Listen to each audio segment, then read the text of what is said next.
बरतानिया पर सबसे तवील अरसे हुक्मरानी करने वाली मलका एलिजबेथ II 96 बरस की उम्र में इंतकाल कर गईं। मलका बरतानिया की वफात पर कौमी परचम से निगो, मुल्क भर में 10 रोजा सोग का ऐलान। मलका बरतानिया की सेहत खराब होने पर शाही खानदान स्कॉटलैंड में उनकी रहायशगाह पर जमा हो गया था। द किंगडम पैलेस के मुताबिक मलका की मौत पुरसुकून अंदाज में आज दोपहर बेलमोरल में हुई। बादशाह चार्ल्स और मलका कंसोर्ट कैमिला पार्कर आज शाम बेलमोरल में ही रहेंगे और कल लंदन वापस आएंगे। मलका की सारी औलादें बेलमोरल में मौजूद हैं, जहां मलका को डॉक्टरों की निगरानी में रखा गया था। मलका एलिजबेथ के पोते शहजादा विलियम बेलमोरल पहुंच चुके हैं, जबकि शहजादा हैरी रास्ते में है। मकामी मीडिया के मुताबिक मलका की आखिरी रस्मात 10 रोज बाद वेस्टमिनिस्टर में सर अंजाम दी जाएंगी।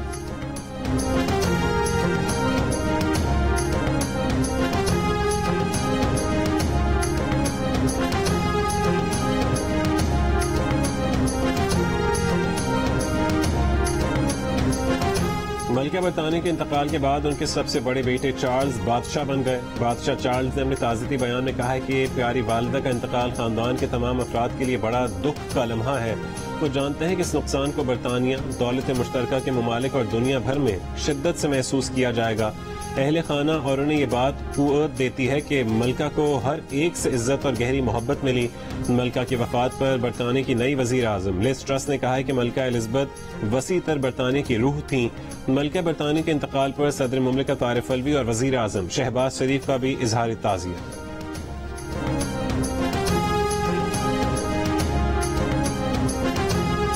मलका बरतानिया एलिजबेथ II ने अपने 70 साल दौरे इक़्तिदार में पाकिस्तान का 2 मरतबा दौरा किया। अपने शौहर शहजादा फिलिप के हमरा उन्होंने पहली बार यकम से 16 फरवरी 1961 को कराची, पेशावर, कोयटा, लाहौर और शिमाली इलाकों का दौरा किया। कराची पहुंचने पर उनका इस्तकबाल सदर अयूब खान ने गर्मजोशी से किया। पाकिस्तान की आज़ादी के 50 साल मुकम्मल होने पर मलका बरतानिया अक्टूबर 1997 में पाकिस्तान के दूसरे दौरे पर आईं। दौरे में मलका एलिजबेथ के लिए शाही ज़ियाफत का भी एहतमाम किया गया। इस मौके पर सदर फारूक लगारी, वजीर आजम Nawaz Sharif, opposition leader Benazir Bhutto, chairman senate Wasim Sajjad, speaker कौमी असम्बली इलाही बख्श सुमरो और दीगर सियासी रहनुमा शरीक थे।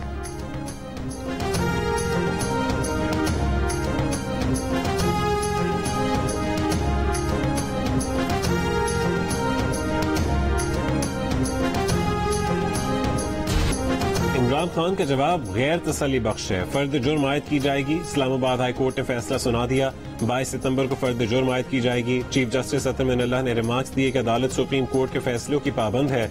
तौहीन अदालत के नोटिस के बाद जो इमरान खान का रवैया होना चाहिए था वो नजर नहीं आया। उन्हें अभी तक मामले की संगीनी का अंदाजा ही नहीं हुआ।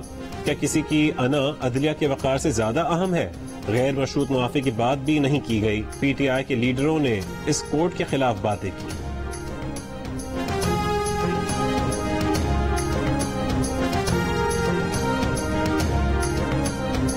इमरान खान के अल्फाज धमकी आमेज थे, कोई पशमानी और पछतावा भी नहीं। जस्टिस बाबर सत्तार के रिमार्क्स दौरान समाअत जस्टिस बाबर सत्तार ने रिमार्क्स दिए कि इमरान खान जवाब में मुसलसल अपने अमल का जवाब दे रहे हैं। ये धमकी जैसा है। ये तासुर नहीं जाएगा कि बासर लोगों को छोड़ दिया जाता है। अदालत किसी के खिलाफ हुक्म दे और वो बाहर खड़ा होकर कहे कि मैं जज को नहीं छोड़ूंगा, ये ठीक होगा? क्या जिसको फैसला पसंद न आए वो ऐसा रवैया इख्तियार कर सकता है? कानून से लाइल्मी कोई उज़र नहीं। तकरीर और तौहीन अदालत केस के बाद भी तकरीरों में तौजीहात पेश की जाती रहीं। अगर इस 5 रुकनी बेंच का फैसला पसंद न आया तो वो इसके खिलाफ भी खड़े होकर वही बात करेंगे। जो जवाब दाखिल किया गया है कि लगता है नताइज का एहसास नहीं। आप कह रहे हैं कि एक सियासी रहनुमा का केस सियासी हालात के तनाजुर में देखा जाए तो फिर हर शख्स के मसावी होने का उसूल किधर जाएगा? क्या उससे ये तासुर नहीं जाएगा कि बाद से लोगों को छोड़ दिया जाता है? समाअत मुकम्मल होने पर इमरान खान कमरा अदालत में खड़े हो गए और कहा कि जस्टिस साहब, मैं कुछ कह सकता हूँ? अदालत के सवालों पर मुझे अपना मौक़िफ़ देना था। चीफ जस्टिस ने कहा कि अदालत ने आपके वकील को सुन लिया है।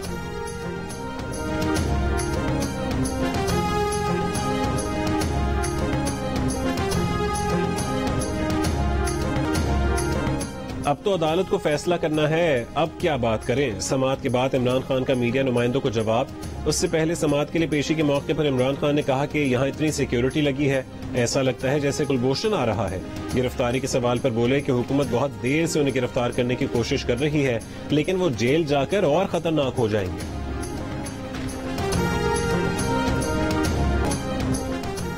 रहनुमा पीटीआई फवाद चौधरी ने इमरान खान के गैर मशरूत माफी न मांगने की वजह पेश कर दी। एक इंटरव्यू में उन्होंने कहा कि खदशा ये है कि जो जुर्म आपने किया ही नहीं उसकी माफी मांगकर जुर्म कबूल भी कर लें और बाद में अदालत माफी को कबूल भी ना करे।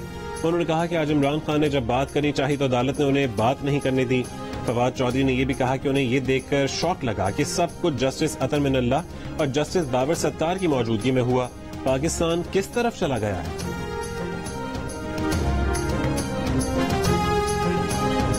फर्द जुर्म आयद नहीं होनी चाहिए, सजा मिलनी चाहिए। फॉरेन फंडिंग में भी ये कसूरवार है, सजा मिलनी चाहिए। अदालत में भी कसूरवार है, सबूत है, सजा मिलनी चाहिए। और जितने भी इस पे तोशा खाना वाला जो मुकदमा है कसूरवार है, सजा मिलनी चाहिए। सिर्फ इसलिए ये बच के ना निकल जाए क्योंकि ये सियासतदान बनता है, ये सियासतदान नहीं है। इमरान खान फॉरेन फंडिंग, तौहीन अदालत और तोशा खाना में कसूरवार, इस पर फर्द जुर्म नहीं, सजा मिलनी चाहिए। मुस्लिम लीग नून की नायब सदर मरियम नवाज की जियो न्यूज से खुसूसी गुफ्तगू, कहा कि इमरान खान धमकियां किसी और को दें, उस खतरनाक को घर तक पहुंचा कर आएंगे। फॉरेन फंडिंग के जरिए लाया गया शख्स इदारों पर हमलावर हो और तबाही मचाए, उससे ज्यादा खतरनाक और कौन हो सकता है?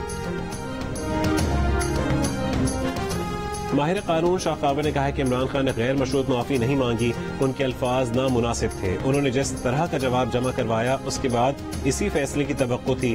तहरीक इंसाफ के वकील फैसल चौधरी ने कहा कि वह अदालती मुआवनीन की राय को ही अपनाना चाहेंगे, लेकिन अब अदालत ने फर्द जुर्म का फैसला सुना दिया है तो इमरान खान के पास भी उसके बाद के ऑप्शन होंगे। तहरीक इंसाफ के रहनुमा बाबर आवान बोले, इमरान खान ने एक से ज्यादा बार कहा है कि उनका मकसद किसी को टारगेट करना नहीं था। उसका एक नतीजा अदालत के अंदर और दूसरा बाहर निकलेगा। एक फैसला अदालत में आता है जिसकी बुनियाद कानून, वाकयात, इशूज पर जजेस की सोच होती है, लेकिन जो फैसला बाहर आता है वो एक और किस्म का फैसला होता है।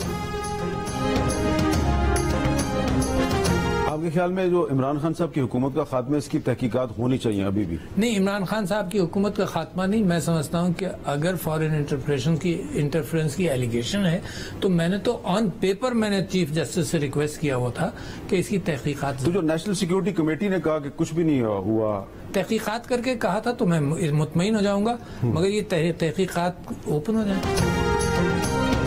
सदर मुमलिकत आरिफ अलवी ने कहा कि अगर गैर मुल्की मदाखलत का इल्जाम है तो कौमी सलामती कमेटी की तहकीकात को मंजर आम पर लाया जाए।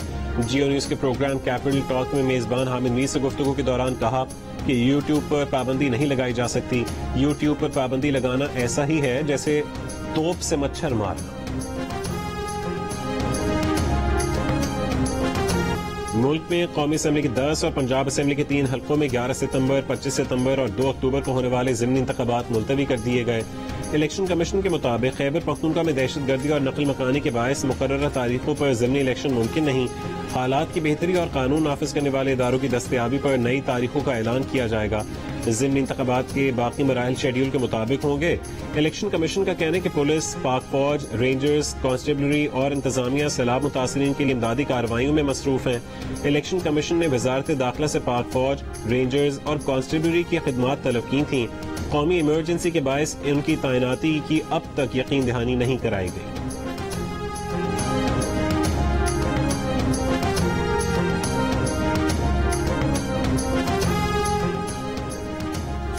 पीपल्स पार्टी के चेयरमैन बिलावल भुट्टो जरदारी ने कहा है कि इमरान खान कब तक लाडला रहेगा।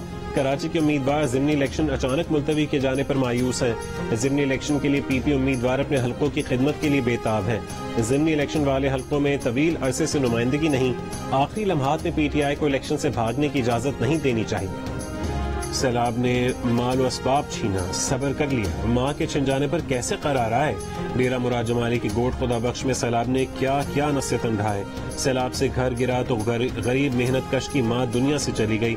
हालात की सितम जरी थी, माँ के कफन दफन के लिए भी पैसा ना बचा। अब तक न किसी ने पूछा, न कोई मदद करने आया। सैलाबी पानी ने सिंध के शहर खैरपुर नातन शाह में भी जिंदगी मफलूज कर दी। 1.5 लाख आबादी वाले शहर में घर, दुकानें, इमारतें और अस्पताल सभी कुछ कई फुट पानी में डूब गया। 14 रोज से पानी में घिरे शहरियों के लिए जिंदगी का पहिया रुक सा गया। छतों और दीवारों पर बैठे मुतासरीन मदद के लिए इंतजामिया की राह तक रहे।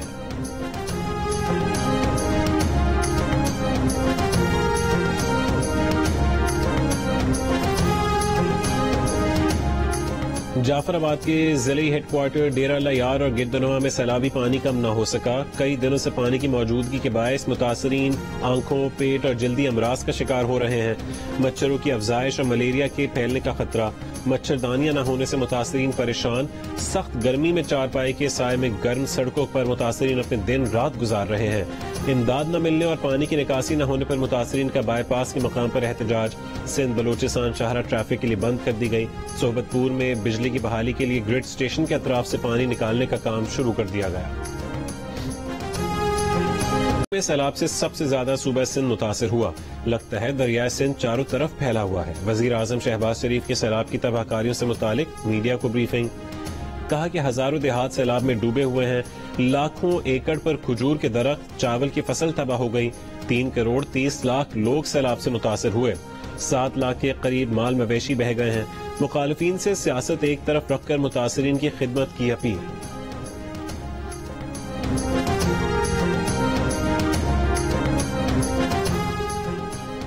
काबीना का मुतासरीन सैलाब की इमदादी अशिया पर टैक्स इस्तिस्ना देने का फैसला। वजीर इत्तलात मरीम औरंगजेब कहती हैं कि मुतासरीन सैलाब के लिए मच्छरदानियों और कश्तियों समेत तमाम अशिया पर टैक्स छूट होगी। ज़ाब्ते के तहत फलाही इदारों और मुखय्यर हजरात को NDMA सर्टिफिकेट लेना होगा।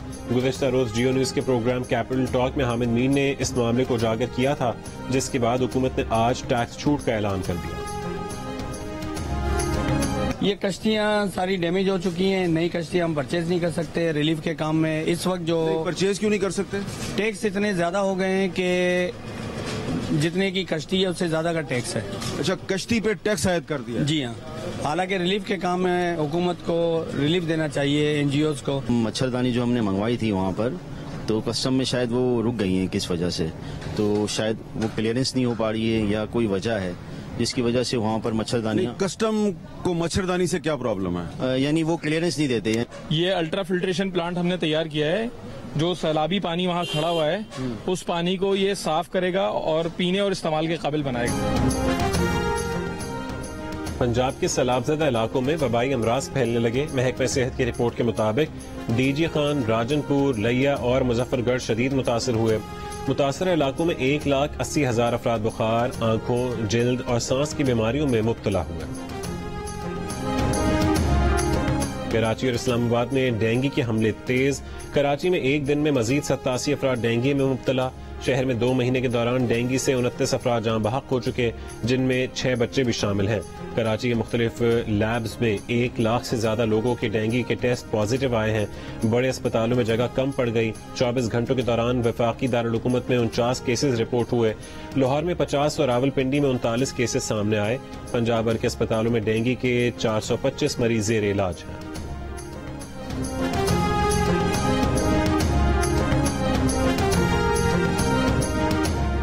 इस्तीफा स्पीकर को भेजा, न नाम लिखा न तारीख डाली। PTI के 123 अरकान से पार्टी हेड ऑफिस के कंप्यूटर ऑपरेटर के लिखे इस्तीफों पर दस्तखत लिए गए। लियारी कराची से PTI के शकूर शाद का इंकशाफ। इस्तीफे की मंजूरी इस्लामाबाद हाई कोर्ट में चैलेंज कर दी, लेकिन शेड्यूल मुअत्तल और सीट खाली करने का नोटिफिकेशन कलअदम करार देने की इस्तदा। MQ पाकिस्तान के कन्वीनर खालिद मकबूल सिद्दीकी ने कहा है कि कराची में गैर कानूनी हल्का बंदियां करके कबल इंतखाबात धांधली हो चुकी है। कराची के मुस्तकिल बाशिंदों की यूनियन काउंसिल्स की हल्का बंदियां 90-90 हजार और गैर मकामी लोगों वाली काउंसिल्स की हल्का बंदियां 20-20 और 25-25 हजार पर हैं। इस शहर की अक्सरियत को अक़लियत में तब्दील करने की साजिश के खिलाफ कराची के लोग खड़े होंगे। कराची को डाकुओं और जराइम पेशा अफराद के रहमो करम पर छोड़ दिया गया। अहले कराची इन डकैतियों से अपनी हिफाजत खुद करें, हम आपका साथ देंगे। लगता है कि यहाँ सबको लाइसेंस टू लूट और लाइसेंस टू किल दिया हुआ है।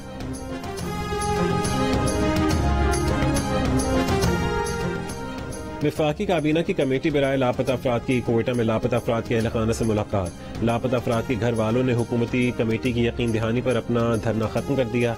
वफाकी वजीर कानून आजम नजीर तारड़ ने कहा है कि हुकूमत खुलूस नीयत और सियासी आज़म के साथ मिसिंग पर्सन्स के मसले का हल चाहती है। वफाकी वजीर दाखिला राना सनाउल्लाह ने कहा है कि लापता अफराद की बाजियाबी के लिए आइंदा 2 महीने में हर मुमकिन इकदाम उठाए जाएंगे। शाजिया मरी ने कहा है कि लापता अफराद के मसले के हल के लिए कोशिश करेंगे।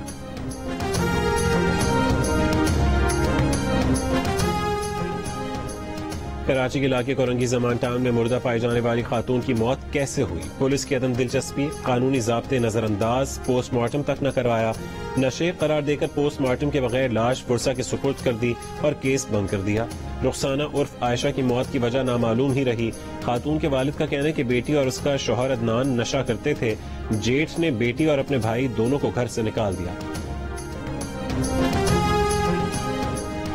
मोदी हुकूमत में बढ़ते हिंदू बालादस्ती और नस्ली और मजहबी इम्तियाज के खिलाफ अपोजिशन रहनुमा राहुल गांधी का मुल्क है मार्च। भारत जोड़े यात्रा तमिलनाडु से आगाज, 12 रियासतों को तय करता इख्तिताम मकबूजा कश्मीर में होगा। रोज 23 किलोमीटर पैदल सफर, 170 किलोमीटर फासले तय करने का मंसूबा।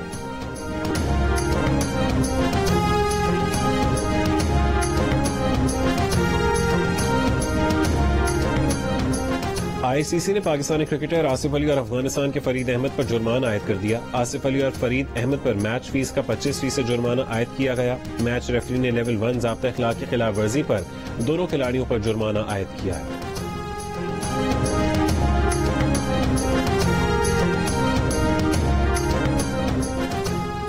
एशिया कप सुपर 4 में भारत ने अफगानिस्तान को 101 रन से हरा दिया।